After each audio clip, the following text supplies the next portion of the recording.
மெதுவா யாரோ போயிட்டு இருந்தாங்க. யாருன்னு பார்த்தா நத்தை. உலகத்துல மொத்தம் 60,000க்கு மேற்பட்ட நத்தை இனங்கள் இருக்கு. இதோட நாக்குல 20,000க்கு மேற்பட்ட பற்கள் இருக்கும். நத்தைகள் 3 ஆண்டு வரைக்கும் தூங்கும். அதிகப்படியான இரும்பு சத்து இருக்கிறதுனால ரத்த சோகை நோய்க்கு மருந்தா பயன்படுது. மருத்துவ குணம் இருந்தாலும் 600க்கு மேற்பட்ட நத்தை இனங்கள் விஷத்தன்மை கொண்டதா இருக்கு.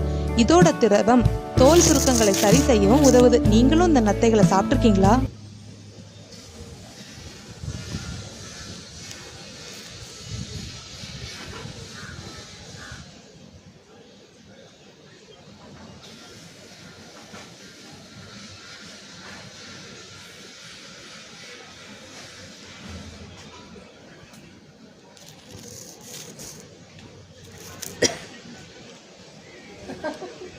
என்ன வேலை இது?